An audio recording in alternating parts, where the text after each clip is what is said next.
کتاب پڑھی تھی, بڑی اچھی لگی تھی مجھے, جس کتاب نے مجھے یہ سمجھنے میں مدد کی کہ مجھے اپنی زندگی میں کیا کرنا ہے, کیا بننا ہے. اب یہ ہوا اس طرح سے کہ دیکھیں, میں پہلے اسٹیج کے اوپر یا لوگوں کے سامنے بات کرنے سے اتنا ڈرتا تھا کہ میری ٹانگیں کانپنے لگتی تھی, مجھ سے بات نہیں ہوتی تھی. تو اور جب میں لوگوں کو ٹی وی پہ, اسٹیج پہ یا ادھر ادھر بات کرتے دیکھتا تھا, مجھے بڑا اچھا لگتا تھا کہ یار یہ کتنے زبردست لوگ ہیں. اچھا, اب آپ لوگ کیونکہ مجھے اتنے عرصے سے جانتے ہیں, تو اگر میں آپ کو یہ بات بتا رہا ہوں تو آپ کو یہ بات سچی لگ رہی ہے یا جھوٹی لگ رہی ہے؟ آپ کو سچی لگ رہی ہے کہ میں ایسا ہوا ہوگا, میں ڈرتا ہوں گا بات کرنے سے, یا مجھے بات کرنا نہیں آتی ہوگی. مجھے اگر کسی دکان والے سے جا کے پوچھنا ہو کہ یہ جو کھلونا رکھا ہوا ہے کتنے کا ہے, تو میں ڈر کے مارے جا کے پوچھ نہیں پاتا تھا. تو آپ کو ایسا لگتا ہے کہ کبھی میں ایسا ہوا ہوں گا؟ ایسا لگتا ہے. کیوں لگتا ہے؟ کیونکہ میں بتا رہا ہوں. لیکن اگر میں یہ بات نہ بتاتا تو آپ کو یہ بات ایسے محسوس ہوتی, پتہ چلتی. تو ایک شوق تھا, ایک خواب تھا, اسے ہم کہتے ہیں پبلک اسپیکنگ, یعنی لوگوں کے سامنے بات چیت کرنا. اب یہ میرا ڈریم تھا, میرا شوق تھا. بہت 7th کلاس لے لیں, 6th کلاس لے لیں, تو مجھے اچانک سے ایک حادثہ پیش آیا جس سے مجھے پتا چلا کہ میرے اندر بولنے کی قابلیت ہے. وہ ایسا ہوا کہ اسٹیج سجا ہوا تھا اور وہاں پر جو ہے وہ جو فنکشن ہوتا ہے اسکول کا, اس میں ابھی ٹائم تھا, اور وہ ٹائم اگر فرض کر لے کہ 12 بجے شروع ہونا تھا تو 2 بج گئے, لیکن شروع ہو کے نہیں دیا. پیرنٹس بھی آگے بیٹھ گئے. میں اس وقت 6th کلاس میں تھا.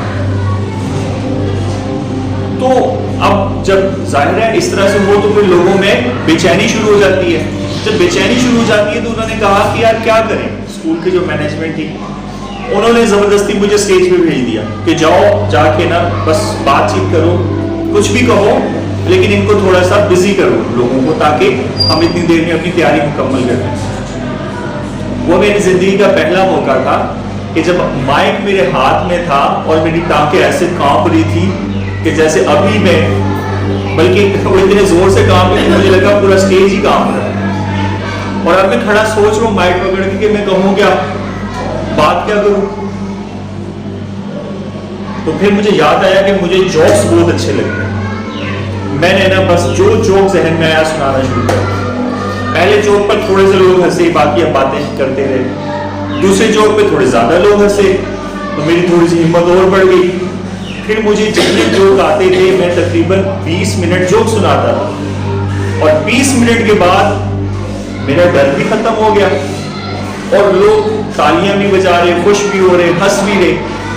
اس وقت مجھے پتا چلا کہ ہاں میں اسٹیج پر جا کر بول سکتا. میں نے آئیڈینٹیفائی کر لیا وہاں پر, اور یہ حادثے کی صورت میں ہوا.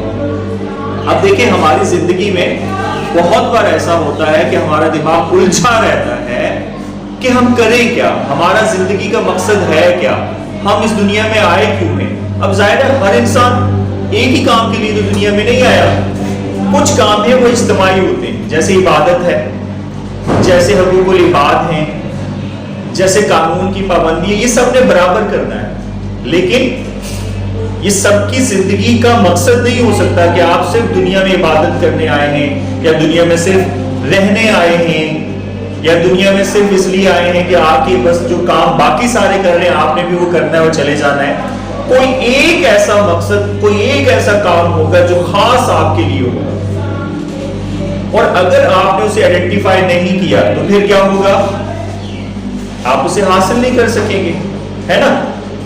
جیسے میں بھی بچوں سے پوچھ رہا تھا کہ ایک بچے نے کہا کہ مجھے رونالڈو پسند ہے, تو میں نے پوچھا اچھا آپ کے پاس فٹ بال ہے, اس نے کہا ہاں ہے. دوسرے بچے سے پوچھا, اس نے کہا مجھے فٹ بال پسند نہیں ہے, تو میں نے کہا آپ کے پاس فٹ بال ہے, اس نے کہا میرے پاس تو فٹ بال نہیں ہے کیونکہ مجھے فٹ بال پسند ہی نہیں ہے. تو دیکھیں صرف سوچ اور کسی چیز کو پسند کرنے سے وہ چیزیں آپ کو حاصل ہونا شروع ہو جاتی ہیں. اب کنفیوژن کیا ہے, اب ہمیں یہ کون بتائے گا کہ میری زندگی کا مقصد کیا ہے, یا یہاں پر بیٹھے ہوئے جتنے آپ لوگ ہیں آپ میں سے ہر ایک کی زندگی کا الگ الگ مقصد ہے. تو کس کی زندگی کا کیا مقصد ہے یہ ہمیں کہاں سے پتا چلے؟